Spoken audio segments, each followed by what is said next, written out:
I'm going to share with you the 3-step weight loss strategy that we've used with 500 plus enduro races to lose over 10 kilos of body fat without having to eat salads all day, every day, without doing endless cardio that ends up taking over your life, without living at the gym, without having to stay home or bring your own food every time you go out for dinner, all while still being able to enjoy a bowl of ice cream, eat on the go, have a good chicken palmy while only getting in the gym 3 times per week for 45 minutes. So we're going to have a look at some footage here from Sea to Sky from Enduro Kex, which have done a great job of capturing some of the highlights over the event. So there's 3 components to our rider fat loss system. The first component is a calorie deficit. So in order for your body to lose weight, you have to be able to burn off more calories, more energy, than what you're taking in through food. So we burn off calories through riding. So if you think about Sea to Sky here, these guys will be burning a shit ton of calories on the bike over the event because they're riding for so long and the riding is so demanding as well. But we also burn calories just like me sitting here now. I burn some calories as well. Obviously burn a lot more out there doing hard riding or doing some training. So you have to have your body in a deficit to be able to lose weight. What I used to do when I was trying to lose weight when I was racing is I'd try and do more exercise. Okay, I'd do more training, more cardio. I went and did spin classes at the gym. I went to do club level swimming 4 nights a week. Okay, smashing up and down the pool, trying to burn more calories. There was even a stage there where I was just trying to eat less food. I was like, all right, if I just eat less, then I should be able to lose weight. The reason this was a mistake is because it's very hard to be able to out-train a bad diet. Okay, so if you're eating shit all the time or a lot of processed foods, you're getting a lot of calories in that aren't really filling you up. And if you're trying to burn off a heap more calories and do a heap more exercise, you're going to have to turn into a professional athlete and quit your job to be able to burn enough calories to compensate for the lack of attention to the food side of things. Even with eating less food of what you're currently eating, sounds like a great strategy, but really it's not, because the calories you're getting in are usually not going to fill you up very much. They're not filling you up very much, very hard to be able to stick to. So what we do with our riders is we don't want our riders super lean. Like the guys that we work with are not professional racers. They're racers that like enjoy rides, enjoy races. They might go and do Sea to Sky or Enduro Romaniacs. Some of them just do local races and local club days. So they want to be leaner. They want to have less body fat, but they're not looking to try and have a 6-pack. They're not trying to be as lean as they possibly can to get every kilo they can out of their riding or out of their performance. So what we try and do is we try and get 80% of their foods as foods that actually fill them up. Okay, because if the foods fill them up and they have a low amount of calories, what this means is that it's easy for them to stick to the deficit. If you feel hungry all the time and you're starving while you're in the deficit and your stomach's grumbling and all you can think about is food, you're having dreams about food at night time, very hard to be able to stick to long enough to actually lose the weight. Okay, if you want to be losing a kilo a week of body weight and you do that for 10 weeks and you lose your 10 kilos of weight, you have to think at least 10 weeks I have to stick to this. And then after that, I still have to maintain some level of that to keep that 10 kilos off. What we find with our riders is when they're lighter, so like when we're looking at that 10 kilo mark, it's like half a bag of cement, right? So if we have a look at these guys here, there was some footage further up here where they were stuck in looks like creek or waterfall, where these guys were really wrestling the bikes around at Sea to Sky. So if you have a look at this guy here, he's pushing like 110 kilo bike up a rock. This guy's just tipped over in the water. There was a fair few of them that tipped over in the water. Let's have a look if we can see. Let's go back here a little bit. But bikes are just drowning, right? So they're picking up a 110 kilo bike out of the water. Plus so we have a look here at this rider. He might weigh 90 kilos. His bike there might weigh 110. Might be a 300, right? 90 kilos, 110 kilos, put them together, it's about 200 kilos he's got to wrestle around. If he's carrying extra body fat and he can drop 10 kilos of body fat, it's 10 kilos less that he's got to cart around for a whole event. So if you're doing a 3-hour enduro, imagine having 10 kilos less, half a bag of cement that you don't have to carry around. You don't have to get up and down off the seat. You don't have to move backwards and forwards. You don't have to lift up off the floor every time you come off or have to go and pick the bike up, right? 10 kilos doesn't sound like much when you just look at 10 kilos. But 10 kilos over 3 hours, okay, is huge. Makes a massive difference for a rider. So if you've got the body fat there to lose of 10 kilos, then it's well worth getting rid of to help improve your enduro riding because you're just going to enjoy it more. So the second is lifestyle strategy. Okay, so you have to be able to keep the deficit to lose the weight, even if you work away, even if you travel a lot, even if you're eating on the go. So if you have a look for these guys and like the guys that we work with, if you're going to bigger races, you're probably doing a bit of traveling. I know when I was racing, like it's like petrol stations, you know, you're eating on the go, you might be eating at restaurants or cafes, you're buying snacks from the supermarket to bring with you, you're eating in the car. It can get a little bit untidy, right? It's very hard to stick to something structured. So this is where you need to have a strategy that's specific for your lifestyle. So some of the guys we work with work away on a mine site and all their food's made for them. Some of them travel a lot like these guys and go to different races. Oh, geez. That was a decent fall, wasn't it? That was a ripper. Some of our guys are like tradesmen, okay, and are on the go all the time.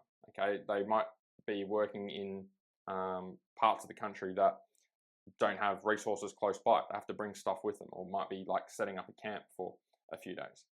So what I used to do, or where I stuffed up here when I was trying to lose weight, is I would follow different trends, right? So I follow like the ones that come to mind are paleo, which is like caveman way of eating, and then there was the zone diet as well, which I followed. And I try and stick to these like rigid meal guides or ways of eating. And I just found them really hard, really difficult to stick to. And so the reason that I found it difficult to stick to is because they didn't fit in with my lifestyle. There was too many ingredients. So I had to go to the shopping. Number one, I didn't even know how to go shopping, right? Hardly did it. So to go shopping and buy all of this weird stuff that I'd never eaten before. Then I'd have to prepare it all. That would be another bloody workout in itself. Then I'd have to go and measure and weigh everything out. Then they'd tell me, oh, I need to eat 6 meals a day to keep my metabolism firing. Then I couldn't eat out on the weekends because then I'd be going off the plan and I had to follow the plan to lose weight. Then I'd feel like I was going off track because I was going out, or, you know, we'd go racing or do something that was not in our normal week. And then I'd get off track. And then they'd give me a whole heap of foods, or I'd have a whole heap of foods I'd have to eat that I didn't really like. So it was very hard to stick to. And so because it was hard to stick to, didn't end up sticking to it for very long. And because I didn't stick to it for very long, very hard to be able to lose the weight. So what we do with our riders is we build out a strategy that actually works with our riders. So again, if we look at these guys, right, probably a reasonable amount of travel to be able to get to the races, time off work, okay, in a foreign country. You might not be doing an event to this scale. You might be doing a club day. Still the same thing. Still got to get up early. Still got to go to the track all day and eat food. Maybe that's at the track. Okay, you need to be able to bring stuff with you. Maybe you have to stay overnight if you're going a little bit further, where you might eat out or go to a restaurant. Maybe you work on a mine site and you've got food made for you. Maybe you eat out a lot at restaurants as part of your work. Maybe you travel a lot and you're on the plane. All of that sort of stuff. Your body doesn't care though. Your body just knows that it needs to be in a deficit. So what we do with our riders is a few things to help make it easier for them. We do a meal guide with their specific calories mapped out, so they know what they need to eat for their activity level, their height, their age, all the rest of it. We get them a meal guide that actually has their food preferences in it. So we take out all of the foods that they don't like, so they've only got meals in front of them that they actually enjoy. We get them to double up on the breakfast and the dinners. So what we find is that the simpler we make the meal guides and the simpler the meals are to make, the easier they are to stick to. The easier it is to stick to, the longer they stick to it for. The longer our riders stick to it for, the easier it is for them to lose the weight and the higher the chance of them actually getting to their goal. So the breakfasts are usually relatively the same because it just makes it simple and they can get into a routine. Some of them use smoothies for breakfast so that they can eat on the go, so they don't have to get up early if they're already getting up early. The dinners double up as the lunches. So we get them to make double at dinner time so they've got extra for lunch the next day so they don't have to prepare any more food. Okay, it makes it as easy as possible. They only eat 3 meals a day. Personally, I only eat 2 meals a day and I have a snack in the morning. Makes it easier for me. And we also put together an eating out guide and travel guide for our riders as well, so they can still go out on the weekend, right? You can still eat dessert, you can still have a beer, you can still have breakfast with your family on the weekend, you can still enjoy yourself and lose weight at the same time. You just have to have a plan for how you tackle it. You can't just make it a free-for-all. And then our guys also have a coaching call each week with their coach anyway. So if there's anything that they're not sure about, then they can get help with that as well. FIFO riders, same thing, right? It's like having a plan if you're working away or you know that you don't have access to food that you need. It's just making sure that you've got a plan there to help you to stay in that deficit. And so it's going to make it a lot easier because, again, when you get to events like race days like this, you want the focus to be on the racing. You don't want the focus to be on the nutrition and prepping food and cutting stuff up and all of that, and especially when you're traveling as well. That's not what the focus is on. Let's just hop back here for a sec. The focus is on the racing. It's on this stuff, right? Like you see these tough sections, that's where your brain should be. Your brain shouldn't be thinking about food, especially while you're out riding and racing. The third component is fat burning workouts. So if we have a look at this rock garden here, I'll stop it here. Right, they're burning a fair bit of energy going through this rock garden. The reason that you burn a lot of energy through a rock garden, the reason why they're so hard, is because usually, depending on your skill level, you're using a fair bit of effort. Your body's being challenged with balance. There's probably a bit of strength work, like for this bloke here. Unfortunately, the less skilled you are with rock gardens, the harder and more effort you use to get through them. So the fitter and stronger you need to be, the less skill you have. So you can work on your skills to get better, but you've got to have done enough work going through rock gardens in the first place to build that skill, which means you need the fitness and strength to do enough of the skill work to actually get better at it, to need less strength and fitness. Which is crazy, but that's how it works. So like for, let's say for this rider here, oh, that was a decent one. So say for him there, so he's just picked up a 110 kilo bike, okay, off balance in a rock garden. Takes a fair bit of effort. Let's just hop back there for a sec. There's a tire section here as well. Right? Fair bit of effort there to be able to get through these sections. Ooh, right? Again, picking up 110 kilos off the floor. Every time you see one of these guys drop, it's 110 kilos they've got to pick up off the floor. That uses a lot of energy, okay? It takes it out of you. That's why you'll find for some enduro riders, they're really good skill-wise, but they have one tough section that really takes it out of them physically and it ruins them for the rest of the ride. So fat-burning workouts. We can't do riding like this, or you probably can't do riding like this every day for hours and hours and hours, which means you can't use riding as your source of burning calories. You have to find another way to do it. The best way to be able to do that is in the gym. So what I used to do when I was training is I'd do a heap of long distance cardio. All right, I was like, okay, cool. I'm riding for a while. I was like, all right, I'll go and do, the cycling sessions. I'll go and do the swimming sessions. I'll go to the gym. I'll go for runs. I'll do that sort of stuff. The problem is with this style of training is it only burns calories while you're doing the exercise, okay? Because it's a relatively lower form of training. So let's say I'm going for a run. It's a lower form of intensity for a long period of time. So it burns calories while I'm doing the exercise, but once I stop running, then I'm not burning any extra calories, which means I fall into this trap of having to do more and more and more cardio to burn more and more calories. And it gets harder and harder to stick to. Again, the harder it is to stick to, the likelihood of you actually losing the weight you want to lose goes down. Oh, there's some decent crashes here, isn't there? Hey, these bikes are taking an absolute pounding. So what we do with our riders is we use a mix of interval training and strength training. And these sessions all up take about 45 minutes. Might be like a 15-minute workout and then maybe 20 minutes of strength work. Okay, and then you've got warm-up, cool-down. So when you use interval training, when you use the right type of strength training, you can actually get your body burning calories while you're not training for up to 2 days after every training session. So if you only train 3 days per week, but you get your metabolism cranked up for at the most 2 days after, your metabolism is working overtime for most of the week, even when you're not training, only training 3 times per week. To be able to do that with like long distance cardio, you just have to do more and more running, more and more rowing, more and more swimming to be able to lose weight.